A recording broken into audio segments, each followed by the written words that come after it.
It's gone. Welcome to WatchMojo.com, and today, in this installment of our series on the greatest movies of all time, we're counting down our picks for the top 10 movies of all time. This is a tasty burger. This final video culminates our best movies of all time series by drawing from the number 1 or number 2 ranked movies in each decade. These movies are selected based on their iconic status, critical acclaim, box office success, and watchability, and not what your film studies professor or most artsy movie critics would pick. You voted in droves, we researched till the cows came home. It's now time for the mother of all lists. Grab your popcorn, dim the lights, and action. I love the smell of napalm in the morning. Number 10, Apocalypse Now. Every minute I stay in this room, I get weaker. And every minute Charlie squats in the bush, he gets stronger. With cinema legends like Martin Sheen, Robert Duvall, and Marlon Brando in the lead roles, Apocalypse Now crackles with scene after scene of horrifically and masterfully executed death and destruction. Mirroring Joseph Conrad's novel Heart of Darkness, Francis Ford Coppola's gritty, Oscar-nominated Vietnam War epic follows a group of soldiers tasked with assassinating a rogue colonel. They told me that you had gone totally insane. But the result is less a journey about the horrors faced in the trenches and more about the shadows of the soul. Horror. Toto, I have a feeling we're not in Kansas anymore. Number 9, The Wizard of Oz. I'll get you, my pretty, and your little dog, too. With L. Frank Baum's universally appealing story as its backbone, this Technicolor masterpiece transcends age and race to tell the coming-of-age story of a young Kansas girl who dreams of a land somewhere over the rainbow. Somewhere over the rainbow. Though it's now considered one of the most iconic films in Hollywood history, Wizard was not commercially successful upon its release. Put 'em up, put 'em up. However, its mix of timeless music, comedy, and a relatable moral has made this a film all parents recommend to their children and enjoy watching with them. Why can't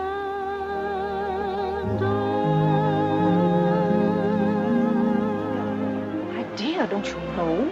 That's Rhett Butler. He's from Charleston. He has a most terrible reputation. Number 8, Gone with the Wind. He looks as if he knows what I look like without my shimmy. How?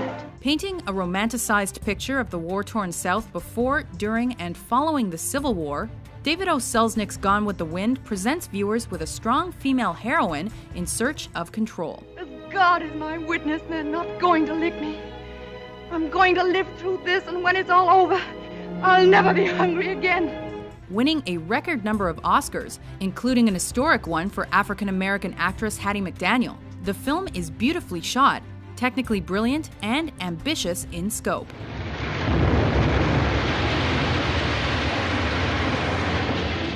Ultimately, with all its romance and heartbreak, Gone with the Wind is a cinematic landmark that won't soon be forgotten. Frankly, my dear, I don't give a damn. I'm gonna go pinch a loaf. When I come back, this is all gone, all right? Number 7, The Shawshank Redemption. They send you here for life? That's exactly what they take. Based on Stephen King's novella, The Shawshank Redemption follows a man as he's carted off to jail for his wife's murder. I'm Andy Dufresne. Wife-killing banker. But rather than being a tale of despair and hopelessness, it's a story of fortitude, friendship, fidelity, and, of course, redemption. It was like some beautiful bird flapped into our drab little cage and made those walls dissolve away. And for the briefest of moments, every last man at Shawshank felt free. With Tim Robbins and Morgan Freeman working together to bring this story to life, this Frank Darabont film was not a runaway box office hit. But its positive reviews, eventual popularity, and 7 Academy Award nominations ensured its spot in cinema history.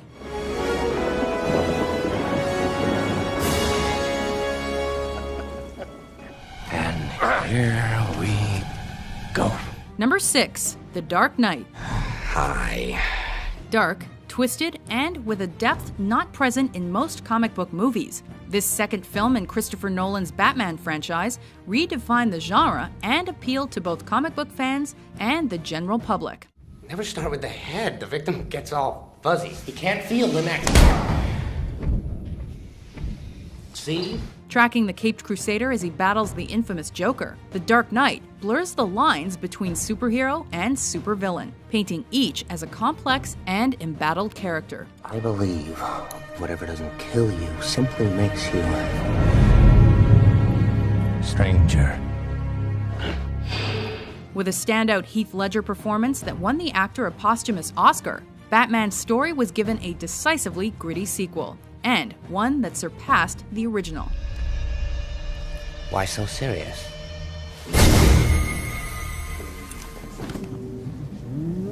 Laugh it up, fuzzball. Number 5, Star Wars Episode V, The Empire Strikes Back. Obi-Wan never told you what happened to your father. He told me enough. While the first film in George Lucas's Star Wars saga was a fun space adventure, the second is much darker and more emotional. No, I am your father. Considered by many as the strongest of the 3 original films, Empire is not only a feast for the eyes with its expensive and extravagant visuals, it's also a timeless story to which we can all relate. Aside from the distant planets, lightsabers, and alien creatures, that is. R2! Innovative and creative, this chapter in the life of Luke Skywalker and friends is epic filmmaking at its finest. That boy is our last hope. No, there is another. We all go a little mad sometimes.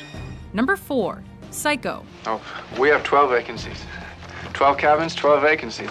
There are few scenes as memorable and influential as Alfred Hitchcock's shower incident, with its many cuts, many angles, and subtle hints of violence and nudity.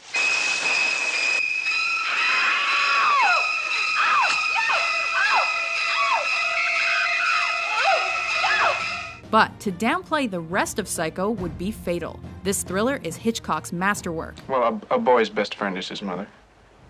Critics were initially divided in their opinions on the film, but Psycho eventually earned 4 Oscar nominations. Shifting the norms of acceptable on-screen violence and sexuality, this movie surprised everyone who saw it. But even if you know the secrets of Psycho, it's as terrifying as ever. They'll see, and they'll know, and they'll say, why, she wouldn't even harm a fly. Oh, I'm sorry. Did I break your concentration? Number 3, Pulp Fiction. Well, you gotta have an opinion. I mean, do you think that God came down from heaven and stopped us? Oh, what's happening? Oh, man. Is this film driven by its standout performances? Yes. So he hid it. In one place he knew he could hide something, his ass. Is it driven by its extreme violence? Of course. But more than that, Quentin Tarantino's Oscar-winning Pulp Fiction is driven by subtle, articulate, and pop culture-heavy dialogue. And what do they call it? They call it Royale with cheese. Royale with cheese. That's right. What do they call a Big Mac? Big Mac's a Big Mac, but they call it Le Big Mac. The nonlinear plot follows an interwoven group of colorful characters in intricate detail. With such dark humor, you'll laugh in spite of yourself. If you're all right, then say something. Something. With a soundtrack that punctuates the mood and sound bites you'll be quoting for years, Pulp Fiction has everything necessary to make you watch it over and over. And you will know my name is the Lord when I lay my vengeance upon thee. Rosebud. Number 2, Citizen Kane. I sympathize with you. Charles Foster Kane is a scoundrel. His paper should be run out of town. A committee should be formed to boycott him. It's a wonder that a first-time director was able to cobble together what is now considered one of the greatest films ever made. But with Citizen Kane, Orson Welles did exactly that. What were Kane's last words? Do you remember, boys? Yes, where? Welles co-wrote, directed, produced, and starred in this film, which tells the life story of a wealthy media mogul, mostly through flashbacks. I expect to lose $1 million next year. You know, Mr. Thatcher, at the rate of $1 million a year, I'll have to close this place in 60 years. To create his Oscar-winning masterpiece, Wells employed innovative and groundbreaking cinematic and storytelling techniques, creating a layered film that appeals to both cinephiles and the general public alike.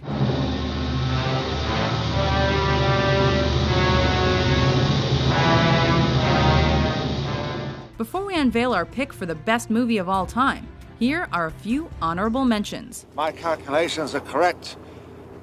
When this baby hits 88 miles per hour, you're gonna see some serious shit.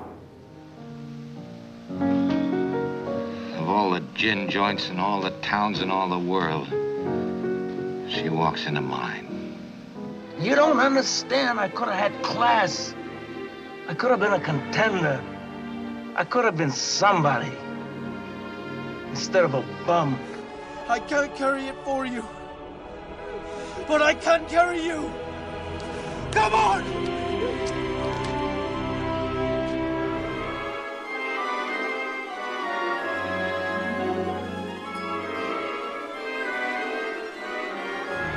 Michael Francis Rizzi, do you renounce Satan? Number 1, The Godfather. Luca Brasi held a gun to his head, and my father assured him that either his brains or his signature would be on the contract. Shedding light on the mafia world like few films before or since, the Best Picture-winning Godfather follows the Corleone family as the reins of the business are passed from Don Vito to his son Michael. You'll set up a meeting with someone that you absolutely trust, guaranteeing your safety. And at that meeting, you'll be assassinated. In this film and its 1974 sequel, Francis Ford Coppola crafts a world that allows us to care for and even identify with men who are fundamentally bad guys. I'm gonna make him an offer he can't refuse. And virtuoso performances by greats like Brando, Pacino, and Duvall elevate the subtle writing and graphic violence to make The Godfather a truly great film. Leave the gun. Take the cannoli. Do you agree with our list? What's your favorite movie of all time? For more thrilling